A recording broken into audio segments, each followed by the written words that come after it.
విద్యార్థుల భద్రతే తమకు ముఖ్యమని vigilance enforcement joint transport commissioner Chandrashekhar Goud స్పష్టం చేశారు. అందుకే పాఠశాలల ప్రారంభంలోనే బడి బస్సులను తనిఖీ చేస్తున్నామని స్పష్టం చేశారు. తొలి రోజున 1000 బస్సులను తనిఖీ చేశామని, 150 బస్సులపై కేసులు నమోదు చేశామని, 35 బస్సులను సీజ్ చేశామని జేటీసీ చంద్రశేఖర్ పేర్కొన్నారు. పాఠశాలల బస్సులపై నిరంతర తనిఖీలు చేపడతామంటున్న జేటీసీ చంద్రశేఖర్తో మా ప్రతినిధి శ్రీపతి శ్రీనివాస్ ముఖాముఖి. బడి పిల్లలు బడికెళ్ళి తిరిగి ఇంటికి క్షేమంగా రావాలంటే బడి బస్సులు అనేవి చాలా కీలకమైనవి. బడి బస్సులు ఎంతవరకు భద్రంగా ఉన్నాయి, వాటికి సంబంధించినటువంటి తనిఖీలు చేస్తున్నారు రవాణా శాఖ అధికారులు రాష్ట్ర వ్యాప్తంగా. Vigilance enforcement joint transport commissioner Chandrashekhar Goud మనతో ఉన్నారు.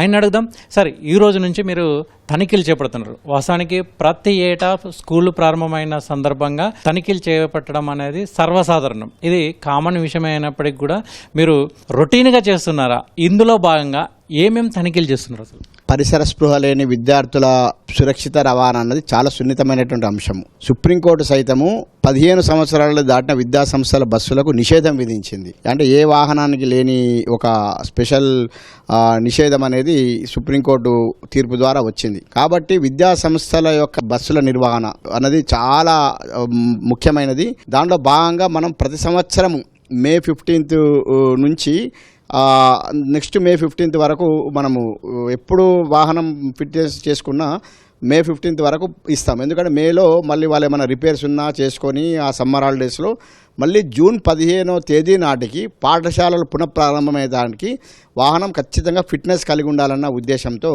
రవాణా శాఖ ఇది నిర్ణయించింది. ఇది ప్రతి సంవత్సరం చేసే తనిఖీలు అయినప్పటికీ కూడా ఈసారి చాలా ముమ్మరంగా మేము తనిఖీలు చేస్తున్నాం. ఇవాటి వరకు రాష్ట్ర వ్యాప్తంగా ఉన్నటువంటి విద్యా సంస్థల బస్సుల్లో ఎన్ని ఫిట్నెస్ చేయించుకొని ఉన్నాయి, అంటే రాష్ట్ర వ్యాప్తంగా ఫిట్నెస్ చేయించుకోకుండా ఉన్నటువంటి బస్సులు ఎన్ని, వాటి సంఖ్య చెప్తారు? అసలు ఇప్పుడు 33 జిల్లాల్లో దాదాపు 25,000 బస్సులు కలిగి ఉంటే దాదాపు ఒక 85 to 90% బస్సులు ఫిట్నెస్ సర్టిఫికేట్ పొంది ఉన్నాయి. మిగిలిన 10% కూడా మీరు చెప్పినట్టు ఆ బస్సు స్క్రాప్ చేసినా మన డేటాలు యాక్టివ్గా ఉండడం ఒకటి. రెండవది, ఆ బస్సుల విద్యార్థుల యొక్క సంఖ్య కూడా ఆ బస్సు యొక్క అవసరం ఉండకపోవచ్చు.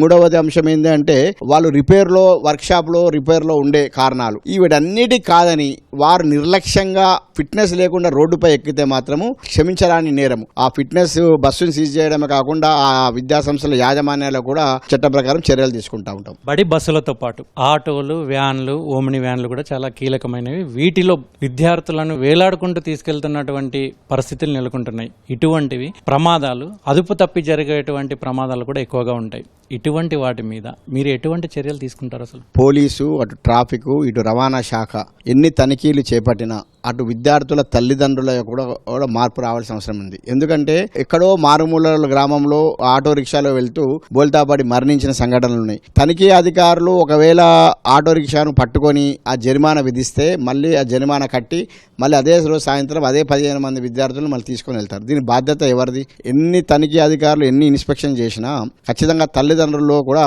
ఖచ్చితంగా మార్పు రావాలి. నా కొడుకు, నా కుమార్తె 15 మంది ఎక్కే ఆటో రిక్షాలో నా కుమార్తెను పంపిస్తున్నాము, నా కుమారుడిని పంపిస్తున్నాము. కాబట్టి నేను ఈ సందర్భంగా అకాడమిక్ ఇయర్ ప్రారంభంలోనే నేను విద్యార్థుల తల్లిదండ్రులకు విజ్ఞప్తి ఏంటంటే, మీరు పరిమితికి మించి ఆటో రిక్షాలో మీరు పిల్లల్ని పంపిస్తే పిల్లవాడి ప్రాణాన్ని పణంగా పెట్టిన వాళ్ళు అవుతారు. అంతేకాకుండా మేము ఈ జరిపే నిరంతర తనిఖీల్లో ఆ వాహనం సీజ్ చేస్తే ఆ బాబు యొక్క అకాడమిక్ కూడా ఇబ్బంది పడే ప్రమాదం ఉంటుంది. కాబట్టి మీరు పిల్లల ప్రాణాలను దృష్టిలో పెట్టుకొని, భద్రతను దృష్టిలో పెట్టుకొని పరిమితి లోబడి ఉన్నటువంటి వాహనాలనే మీరు విద్యార్థులను ఎక్కించుకోవాల్సిన అవసరం ఉంది. ఈ సందర్భంగా వాటిపై కూడా మేము ప్రత్యేక దృష్టి సారిస్తున్నాం. ఈ రోజు తెల్లవారుజాము నుంచి రాష్ట్ర వ్యాప్తంగా ఉన్నటువంటి విద్యా సంస్థల బస్సుల మీద కావచ్చు, వ్యాన్ల మీద కావచ్చు, ఆటోల మీద కావచ్చు తనిఖీలు చేస్తున్నారు. ఇప్పటి వరకు ఎన్ని వాహనాలను మీద కేసు నమోదు చేశారు? ఎన్నింటిని సీజ్ చేశారు? ఈ రోజు ఒక 1000కి పైగా వాహనాలను మేము తనిఖీలు నిర్వహించాము. దానిలో వివిధ నిబంధనలు ఉన్నాయి. అంటే ఫిట్నెస్ లేకపోవడం మాత్రమే కాదు, డ్రైవింగ్ లైసెన్స్ లేకపోవడము, ఫస్ట్ ఎయిడ్ బాక్స్ లేకపోవడము, ఎమర్జెన్సీ డోర్ లేకపోవడము, ఇట్లా వివిధ నిబంధనలు ఉల్లంఘించిన 200కు పైగా వాహనాలపై మేము కేసులు నమోదు చేశాము. దాదాపు ఒక 40 వాహనాలు ఫిట్నెస్ లేని వాహనాలను మేము సీజ్ చేయడం జరిగింది. ఈ తనిఖీలు అనేటివి విద్యార్థుల యొక్క అకాడమిక్ ను ఇబ్బంది కలగకుండా, విద్యార్థులకు అసౌకర్యం కలగకుండా మేము ఒక స్ట్రాటజిక్ గా మేము ఈ తనిఖీలను మేము నిర్వహిస్తా ఉన్నాము. విద్యార్థుల తల్లిదండ్రులు కావచ్చు, లేదంటే రాష్ట్ర ప్రజల నుంచి కావచ్చు, స్కూల్ స్టార్ట్ అయినాయి, ఇక రవాణా శాఖ అధికారులు హడావుడి క్రియేట్ చేస్తారు, 4-5 రోజులు పోయిన తర్వాత సైలెంట్గా ఉంటారు అనే ఒక భావన రవాణా శాఖ మీద ఉంది. ఈ తనిఖీల ప్రక్రియ అనేది నిరంతరం కొనసాగుతుందా? కొనసాగితే ఎట్లా కొనసాగుతుంది? 4-5 రోజుల తర్వాత సైలెంట్గా ఉంటారా నిజంగానే? ఇప్పుడు రోజు రెగ్యులర్గా చేసామనుకోండి, ఇబ్బంది ఎవరికండి? విద్యార్థులకు ఇబ్బంది, తల్లిదండ్రులకు ఇబ్బంది. ఎందుకంటే అటు విద్యా సంస్థలకు ఇబ్బంది. 8 గంటలకు రావాల్సిన స్టూడెంట్ స్కూల్కి రాకపోయినా, 5:30కి ఇంటికి రావాల్సిన స్టూడెంట్ 5:30కి ఇంటికి రాకపోయినా తల్లిదండ్రుల ఆందోళన ఏందో మనకు తెలియదు కాదు. ప్రతిరోజు మనం బస్సులను ఆపి రోడ్డు మీద ఆపి మనం చెక్ చేస్తే చాలా ఇబ్బంది అవుతుంది. కాబట్టి నేను ఏమంటున్నానంటే, ఇప్పుడు ఏదైతే ఈ తనిఖీలు ఏదైతే చేస్తున్నామో, చేసిన తర్వాత మనకు ఒక అవగాహన అనేది వస్తుంది. ఎన్ని బస్సులు ఫిట్నెస్, ఇంతకుముందు చెప్పినట్టు ఫిట్నెస్ లేని బస్సులు యొక్క లిస్ట్ వస్తుంది కదా, ఆ లిస్టును ముందు పెట్టేసుకొని ఆ సంబంధిత అదే రోడ్లలో మేము చెక్ చేస్తే ఏమైందంటే, ముఖ్యంగా ఏంటంటే ఫిట్నెస్ లేకుండా ఉండడం, అది చాలా ప్రమాదకరమైన.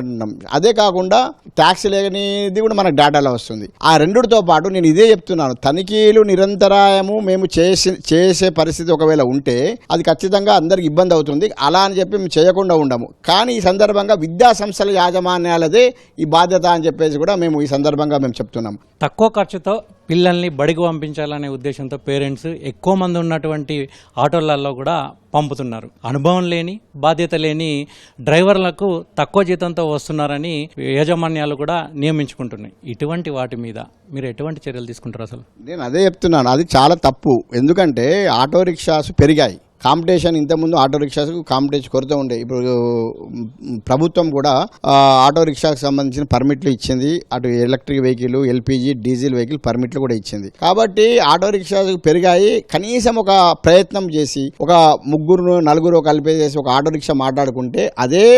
ఎందుకంటే విద్యార్థుల ప్రాణాలు, ఇప్పుడు లక్షలు ఫీజులు చెల్లించి ఒక పాఠశాలలో జాయిన్ చేయించే పరిస్థితులు ఉన్నప్పుడు మనం కనీసము ఒకవేళ నిజంగా ఒక 100-200 ఎక్కువ అయిపోయి పరిస్థితి ఉన్న ఆటో రిక్షాలో పంపిస్తే తప్పైతే ఏం లేదు. లేని పక్షంలో ఏమైందంటే, నేనేమంటున్నానంటే దానికి బాధ్యత అనేది ఎవరు వహించాలి?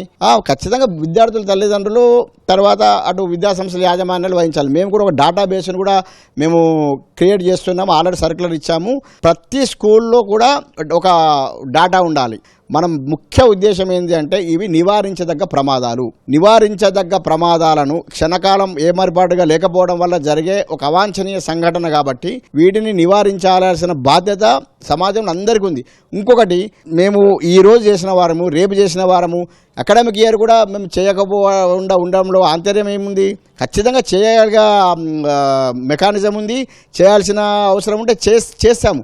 కానీ దానివల్ల జరిగే అకాడమిక్ ఇబ్బందులు కూడా మనకు ఒక సున్నితమైన అంశం కాబట్టి అందరి యొక్క విజ్ఞప్తులు, సౌకర్య వాటన్నిటిని కూడా గుర్తుపెట్టుకునేసేసి దీని మీద ఒక వ్యూహాత్మక ప్రణాళికను మేము రూపొందిస్తున్నాం. Thank you. విద్యార్థుల భద్రతే రవాణా శాఖ ముఖ్యం లక్ష్యం అని కూడా అంటున్నారు. ముఖ్యంగా విద్యార్థుల ప్రాణాలకు ఎటువంటి ఇబ్బంది కలగకుండా ఉండేందుకే కొన్ని బస్సులను కూడా సీజ్ చేశామని చెప్తున్నారు. ఈ తనిఖీలు అనేటివి నిరంతరం కొనసాగుతూనే ఉంటాయని కూడా జేటీసీ చంద్రశేఖర్ గౌడ్ అంటున్నారు. కెమెరామెన్ రమేష్తో శ్రీనివాస్, ఈటీవీ న్యూస్, హైదరాబాద్.